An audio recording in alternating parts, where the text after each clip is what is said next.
Everybody, I'm going to make a quick impressions video on the Nacon Pro Revolution controller 2. This is the Model 2 in comparison with the Elite controller. A slight comparison because they should have some similarities.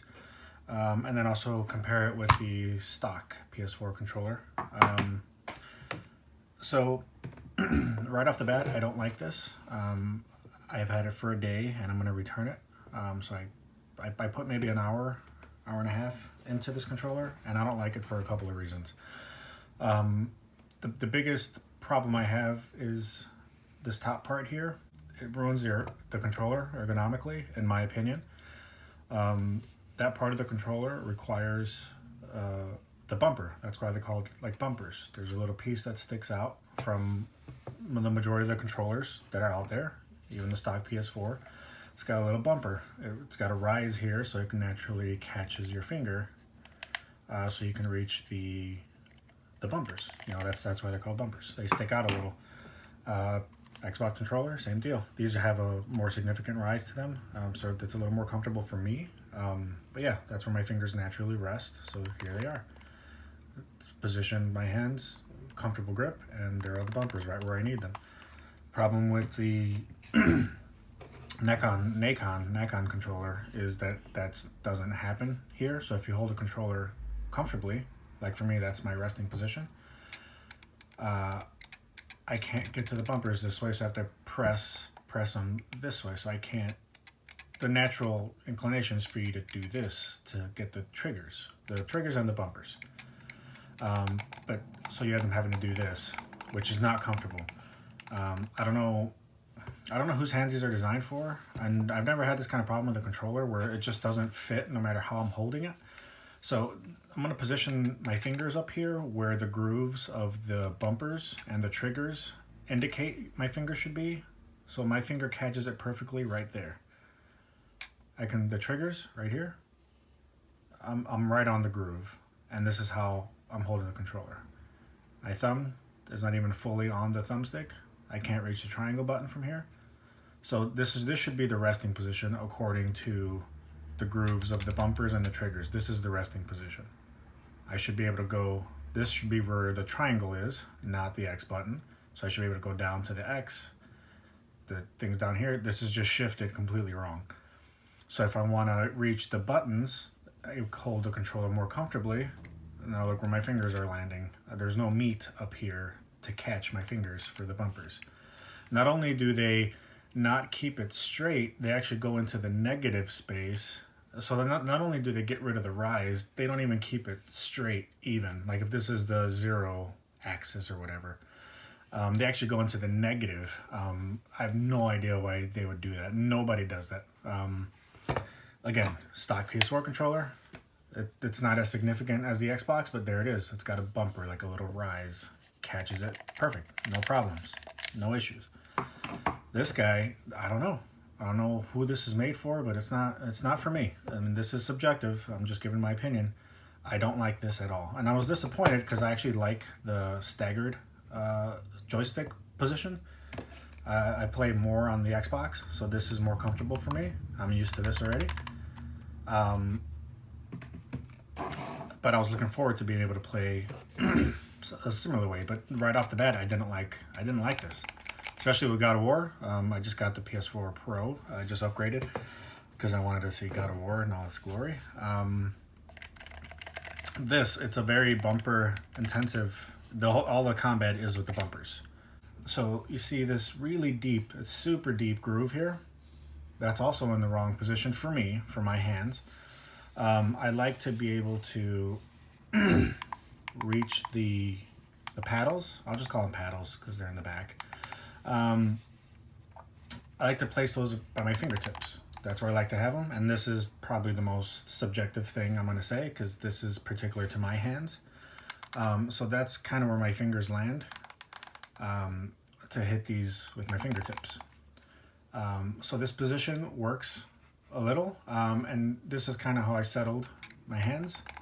So this is a little more comfortable up here, and the triggers are okay.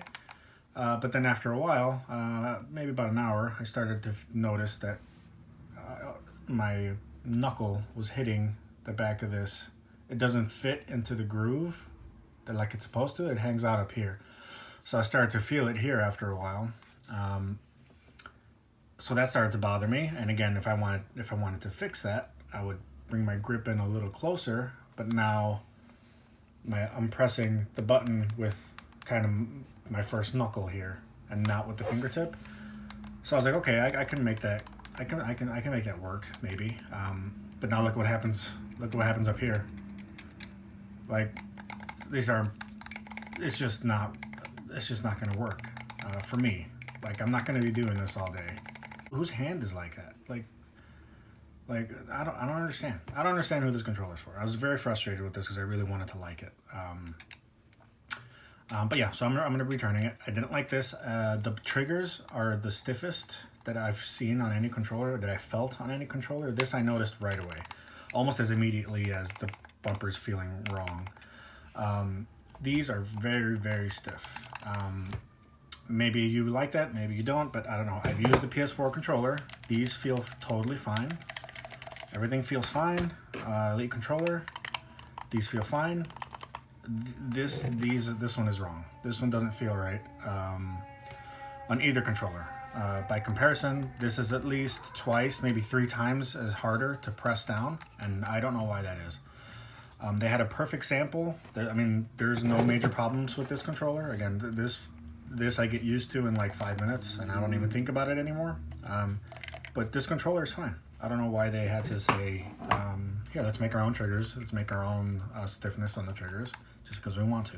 And then quick comparison with the Elite, because that is where it's, I guess that's where it's inspired from. So this is my workhorse. I got this at launch, and I've had to do some work. Bumper problems are real. I had to replace these because it snapped off. But in its defense, I've had this since launch, so I don't know, it's been over a year, and that's at least 2 hours a day, every day for a year, and this is the only piece that's broken. I did get a little bit of stick drift, but I was able to kind of correct that with the software. So this is still going strong. I'll compare the software. So the software on this is another thing I didn't like. I can only compare it to what I've experienced. So I've experienced the software on the Xbox. So on the Xbox, you launch the app within the system, and then you can see immediately in real time the feedback. So if you're moving the joysticks, you can see the little indicator on the screen when it detects movement. So everything is in real time. Same thing with the triggers. Like if you do this very slowly, you can see on the screen, and you can make a more accurate adjustment based on what you're looking at in real time. Problem with the software on this controller is that there is no software on the PlayStation. You have to go plug it into a PC, and then everything, all the images in the software are static. So there's no real-time feedback of what you're doing. You kind of have to ballpark, like maybe that's where I'd like it to activate, or if you want to set up like a hair trigger kind of thing, you have to kind of wing it.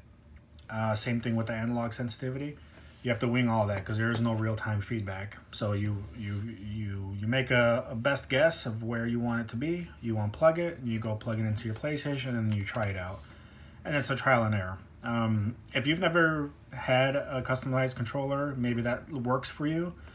But when you've experienced this, and you can get real-time feedback, and you don't have to go plug it into a computer to customize it, this feels like a chore. And it wasn't a good experience. Go through the rest of the features just really quick because this is more about my impression on the controller, not the features. But yeah, quickly the features.